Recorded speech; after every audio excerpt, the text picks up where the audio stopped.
శ్రీ గురుచరిత్ర అధ్యాయం 4. శ్రీ గణేశాయ నమః.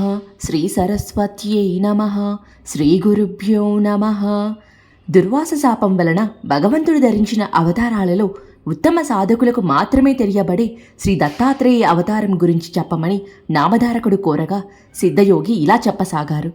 పూర్వం ఒక కల్పాంత ప్రళయం తర్వాత నారాయణుని నాభికమలం నుండి బ్రహ్మ ఉద్భవించి సనకాది యోగులను మరచి మొదలైన సప్త ప్రజాపతులను తన మానసపుత్రులుగా అవతరింపజేశాడు. తర్వాత శతరూప మానవులను సృష్టించాడు. వారి కుమార్తె దేవహూతి కర్దముని భార్య అయింది. ఆమెకు కలిగిన కుమార్తెలలో అనసూయాదేవి ఆత్రి మహర్షికి భార్య అయి మహాపతివ్రతగా ప్రసిద్ధికెక్కింది. ఆమె పాతివ్రత్య ప్రభావానికి వెరచి కొండలు శిలలతో కూడి ఎంతో కఠినమైన భూమి ఆమె పాదాల క్రింద మృదుత్వాన్ని వహించింది. సర్వాన్ని తపింపజేసే సూర్యుడు, అన్నింటినీ దహింపచేసే అగ్ని కూడా ఆమెకు చల్లదనం ఇవ్వసాగారు. వాయువు ఆమె చింత తన ప్రచండ వేగం మాని మందంగా మలయ మారుతంగా వీచేవాడు. దేవతలందరూ తమ వలన ఆమెకు కష్టం కలిగినా లేక ఏ అల్పుడైనా ఆమె అనుగ్రహం పొందినా అతడు తమను కూడా జయింపగలడని భయపడుతుండేవారు. ఒకసారి త్రిలోక సంచారి అయిన నారద మహర్షి బ్రహ్మ, విష్ణు, మహేశ్వరుల నివాసాలకు వెళ్ళి అక్కడ అనసూయాదేవి పాతివ్రత్యాన్ని ఎంతగానో ప్రశంసించాడు. ఆత్రి మహర్షి ఆదేశం మేరకు ఆమె వలె అతిథి అభ్యాగతులను ఆదరించే సాధ్వి మరొకరు లేరన్నాడు. అప్పుడు త్రిమూర్తుల భార్యలు కూడా దేవతలందరి వలనే భయపడి అసూయ చెంది ఆమె పాతివ్రత్య మహిమను తగ్గించమని తమ భర్తలను నిర్బంధించారు. అప్పుడు త్రిమూర్తులు అతిథి వేషాలలో ఆత్రి మహాముని ఆశ్రమానికి చేరుకున్నారు. అనసూయాదేవి వారికి ఎదురేగి స్వాగతం చెప్పి ఆర్ఘ్య పాద్యాదులను సమర్పించి, అయ్యలారా, మీ రాకచేత మా ఆశ్రమం పావనమైంది. మీకు నేనేమి చేయాలో సెలవియండి. ఆత్రి మహర్షి తపస్సు కోసం అరణ్యంలోకి వెళ్లారు అని చెప్పింది. అప్పుడు అతిథులు, అమ్మ, మాకెంతో ఆకలిగా ఉన్నది. నీ భర్త ఎప్పుడు వస్తారో చెప్పలేము కదా, మాకు వెంటనే భోజనం పెట్టు అన్నారు. ఆమె లోపలకు వెళ్ళి విస్తర్లు వేసి, అయ్యలారా, భోజనానికి దయచేయండి అని ప్రార్థించింది. అప్పుడు వారు, సాధ్వి, నీవు మాకు ఆతిథ్యం ఇస్తానని మాట ఇచ్చావు కనుక మాదొక షరతు ఉన్నది. నీవు కట్టుకున్న గుడ్డలు విడిచి నగ్నంగా వడ్డిస్తేనే మేం భోంచేస్తాము, లేకుంటే ఇలా ఆకలితోనే వెళ్ళిపోతాము అన్నారు.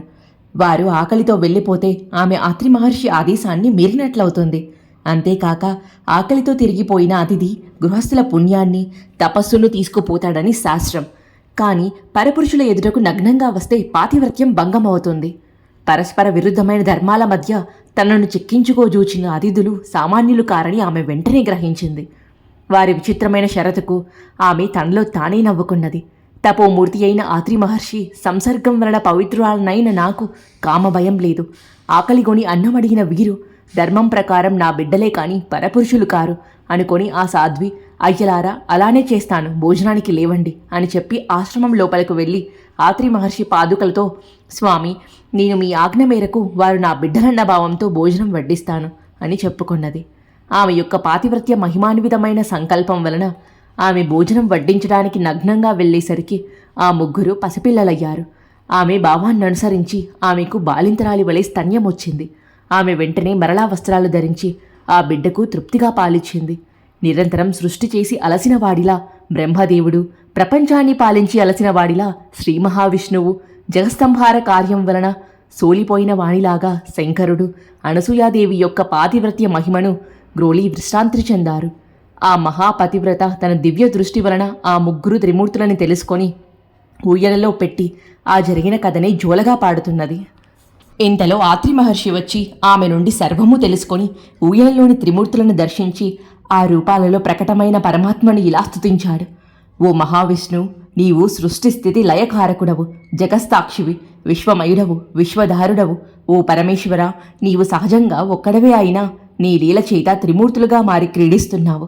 వాస్తవానికి ఈ జగత్తు నీకంటే వేరు కాకపోయినా మసక చీకటిలోని త్రాడు దానికి భిన్నమైన పాముగా గోచరించినట్లు నేను, నాది అనే మాయతో కూడిన భావన వలన నీకంటే వేరైనట్లు జీవులకు గోచరిస్తున్నది.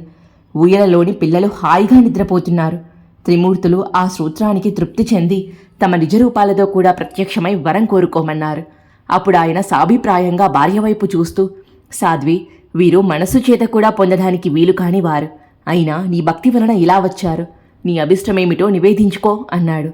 అనసూయాదేవి, స్వామి, ఈ సృష్టి యొక్క వికాసం కోసమే మీరు భగవంతుని చేత సృష్టించబడ్డారు కదా, కనుక ఈ మూడు మూర్తులను ప్రత్యక్షమైన వీరిని పుత్రులుగా పొంది మీ అవతార కార్యం నెరవేర్చుకోవడమే నా అభిష్టము అన్నది.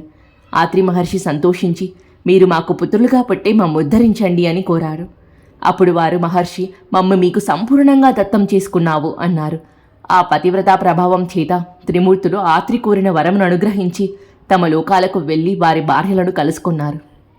తర్వాత ఆత్రి అనసూయలకు 3 పుత్రులు కలిగారు. సద్గురువైన ఆత్రి మహర్షికి ఆత్మసమర్పణ చేసుకుని సేవించిన ఫలితంగా తనకు వ్రతభంగం చేసి శపించడానికి వచ్చిన త్రిమూర్తులను బిడ్డలుగా పొందింది అనసూయాదేవి.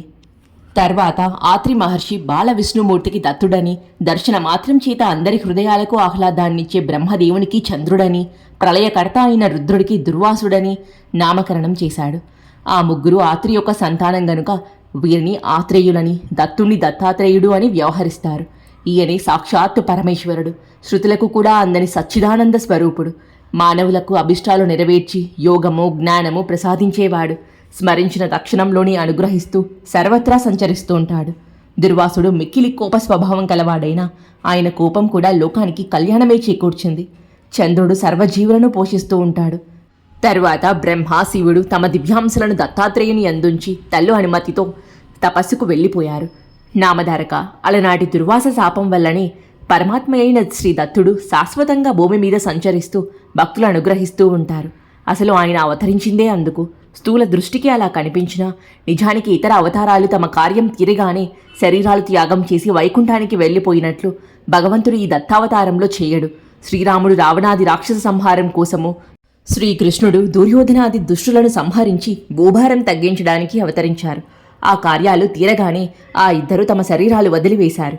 కాని సర్వజనోద్ధరణమనే దత్తావతార కార్యం సృష్టి ఉన్నంతవరకు కొనసాగవలసిందే. కనుక దత్తస్వామి అవతార త్యాగం చేయకుండా నిత్యము భూమిపై సంచరిస్తూ ఉంటారు. శ్రీ దత్తాత్రేయుడే ఆది గురువు. పూర్వం భగవంతుడు మత్స్య, కూర్మ రూపాలలో అవతరించాడు. అలాగే ఈ కలియుగంలో కూడా ఇప్పటికీ 2 సార్లు అవతరించాడు. కలియుగంలో అగ్నులకు గోచరం కాకపోయినా ఆ 2 అవతారాలు ఇప్పటికీ కూడా భక్తుల అభిష్టాలు నెరవేరుస్తున్నారు. ఇతర యుగాలలో కర్మ చేత తప్ప సిద్ధించని పుణ్యం ఈ కలియుగంలో పరిమిత కాలంలో సత్సంకల్పం చేతనే సిద్ధిస్తుంది. కనుక ఇట్టి కలియుగంలో జన్మించి బుద్ధిపూర్వకంగా శ్రీ గురుణ్ణి ఆరాధించి తరించడం ఎంతో సులభం. అట్టి అవకాశం పూర్వపుణ్యం చేత నీకు లభించింది. కనుక నేను చెప్పే గురుకథలు శ్రద్ధతో విను అన్నారు సిద్ధయోగి. నామధారకుడు దత్తావతారణం గురించి విని ఆనందించి, ఆహా, అలనాటి అనసూయాదేవి పాతివ్రత్యం వలన మానవాళికి గురు పరంపర, అందువలన మా వంటి అగ్నులకు మీ వంటి గురువు యొక్క కృప లభించాయి అన్నాడు. శ్రీ దత్తాయ గురువే నమః. శ్రీ శ్రీపాద శ్రీ వల్లభాయ నమః. శ్రీ నృసింహ సరస్వత్యై నమః.